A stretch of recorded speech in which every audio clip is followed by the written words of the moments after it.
How's it going, PokeMoshPit? It's KwandaoRen66 here, and I'm bringing you a 4th Gen NU match versus Hernandezzy09. I figured I'd upload this just to give 4th Gen a proper send-off, give it one of its last breaths of life here on this channel, since 5th Gen's going to be up and running.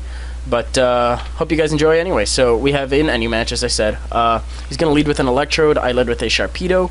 I thought he was going to go for Rain Dance, because that's always what I end up seeing Electrode do.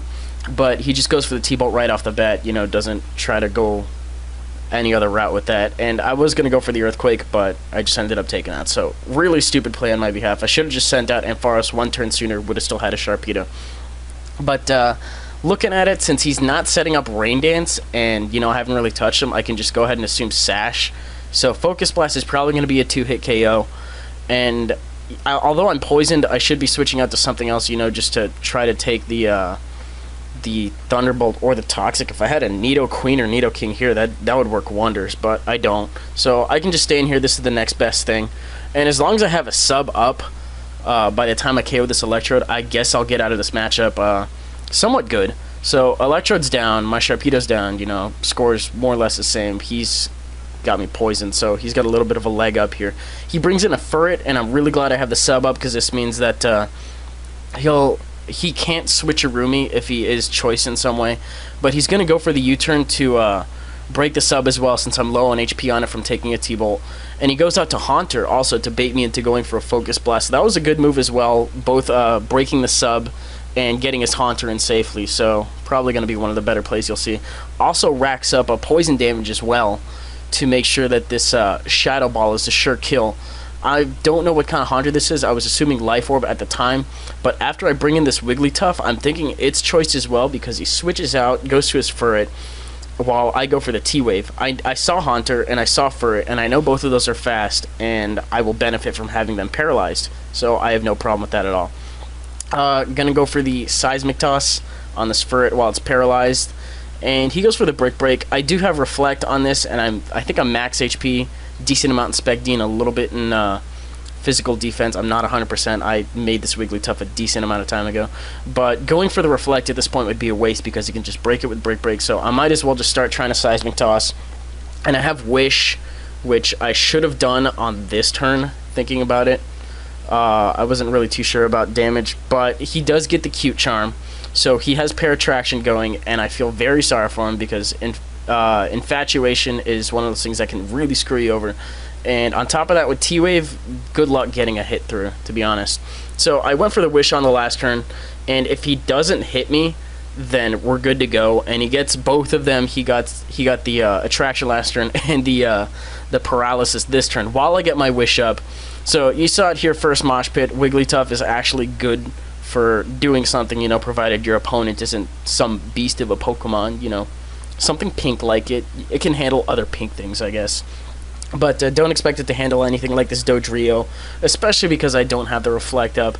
That's actually what I tried doing. I should have T-Waved and then tried going for the Reflect or something, but I thought this Brave Bird was going to do a lot less, but in my mind I was like, duh, Choice Band Dodrio is actually, a decent option, so I take a buttload of damage for that. He takes a decent amount of recoil too, so at least I got that going.